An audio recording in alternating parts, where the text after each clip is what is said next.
Hi everyone, good afternoon and welcome to today's live Zoo to You. My name is Lexi, I am an educator here at the Stone Zoo, and today I am showing you around our barn owl exhibit. As always, if you have any questions, please feel free to go ahead and put those in the chat and I will try my very best to answer them at the end. Now, way up top there is Miss Valkyrie. She is our barn owl, who this exhibit was made especially for. So Valkyrie here is 12 years old and was born at the Franklin Park Zoo in Boston. Now, she is getting a little old for a barn owl. Barn owls in human care typically living into their late teens and early 20s. This exhibit has lots of coverage way up top there, so she will stay nice and dry and doesn't have to work quite as hard to dry off on a rainy or snowy day. And she also, of course, has lots of room to fly around, or in this case, take today's lunch and bring it nice and up high where she can eat it in private. So today I would love to chat about some of barn owls' really exciting adaptations that they have and the importance that these adaptations play in barn owl life so they can be an important role in their ecosystem. So one thing that hopefully you're able to see through that camera is Valkyrie's very sharp talons. So barn owls are what we call birds of prey, so they do like to hunt. And Valkyrie here, as you can see, has those really sharp talons that she uses to grip onto her food, and in today's case, it is mice.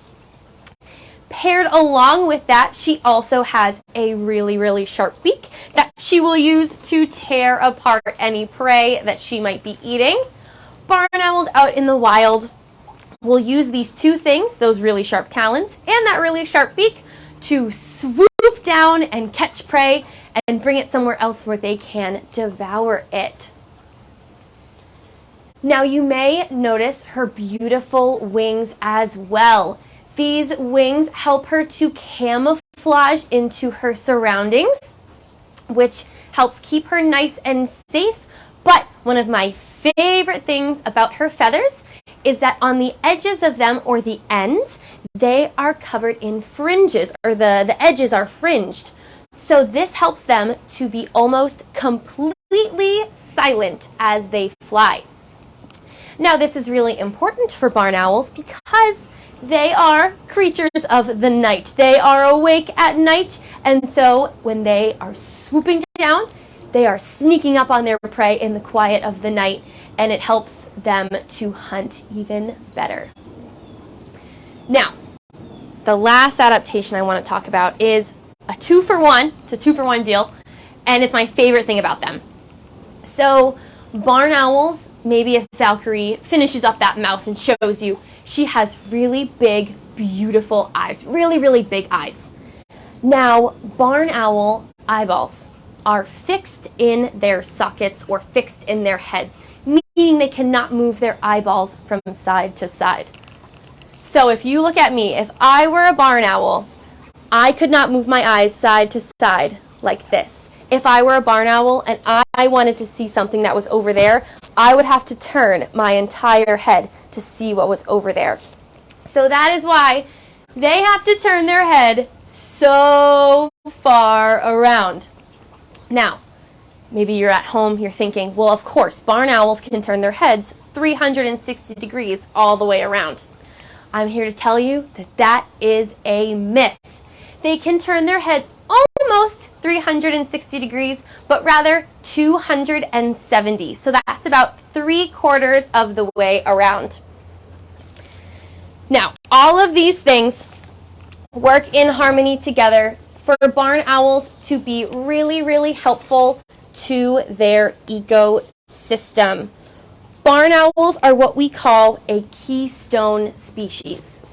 If you are at home, maybe you can practice saying this with me, a keystone species. And this means that they are really critical or helpful to the health of their ecosystem or habitat. Now, barn owls can live on every single continent except Antarctica. So that's a lot of environments or habitats to keep healthy. But we just talked lots about all the things they do to hunt and catch prey.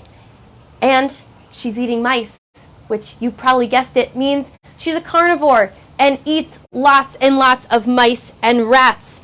So without barn owls, getting a really, really good look at what it looks like to devour a mouse, barn owls fill a really important role in the ecosystem because they control the population of rodents.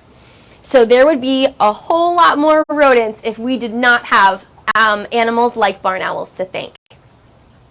And a fun fact about this that I have for you is that a pair of barn owls has been documented killing 1,000 mice in a single year. So without barn owls, there would sure be an abundance of rats and mice doing things like perhaps spreading diseases, which is, of course, no good. Now, to wrap up our chat today, I want to talk about how we can respect and appreciate and help barn owls in the wild. So, of course, like I mentioned, they live on every single continent. But I'm here to tell you that they are not a species that we are concerned about. They are not threatened or endangered, but there are still ways that you can help them. So for starters, I love to say, leave no trace. So if you come across something like an owl feather, leave that owl feather. Leave no trace when you are out in nature. Allow the person who comes next down the trail to have that same wow factor that you got to have. Maybe you snap a really great picture and then the person after you will get to do the same thing and have that same awesome moment. Of course, if they're eating lots of mice, oh, I think she's coming down for another one. If they are eating lots of mice and you have mice or rats near your home, we like to suggest that you avoid rodenticides or poisons because people are often surprised to know that those poisons do not kill those mice or rats immediately. It takes a little bit of time. So those mice or rats will get poisoned. They may leave the area and go outside, and then that is an easy target or easy prey for a barn owl, and then that owl would eat that mouse or rat, and they themselves would get poisoned and get really, really sick. And lastly, when all else fails, you can make a little nest box for a barn owl. If you have maybe a barn or a garage that is nice up high, you can install one way up high for them in there. Or if you've got big trees in your area, you can create a nest box, which is a nice safe space for a barn owl to go into during the daytime. Now, did we have any questions come through? I know that a lot of folks, when they visit the zoo and they're looking at this big, brand new exhibit, might have trouble spotting a smaller bird like Valkyrie. So can you give us some tips on where to look in this exhibit to see her? Absolutely. Now, if you are lucky, you will see Valkyrie barn owl down on one of the lower perches. But if you do not see her, my best suggestion to you is to look up. There are 3 tiers, and you're kind of seeing a few of them. She's up on the highest one right now. Now, if you look up, she might be on one of those 3 different tiers, and definitely play around with where you are looking. You might have to go closer to the exhibit or farther away in order to see her. Now, she's traveling around a little bit. We'll see if she's interested in coming down for another mouse. Any other questions? Why are you waiting for Valkyrie to come down in order to give her her food? Awesome question. So with all of that space for Valkyrie to be and to explore, when we come in here, we will offer her her diet for the day, and this gives her complete choice in that. So if she does not want to eat, she will not come down to eat. Here at the zoo, we like to give all of our animals the freedom of choice. And so in the barn owl's case, it is her choice to come down and to see us and to get food. And if she doesn't want to, she doesn't have to, and that is totally okay. And I know that Valkyrie is getting mice today. Can you tell us what some other foods she enjoys might be?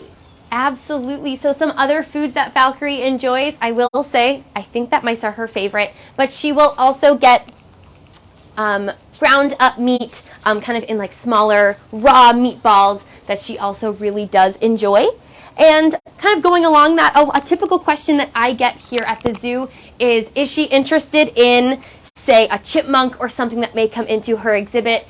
And although she does see them and can notice them, she doesn't necessarily hunt after them, as we offer her food already passed away.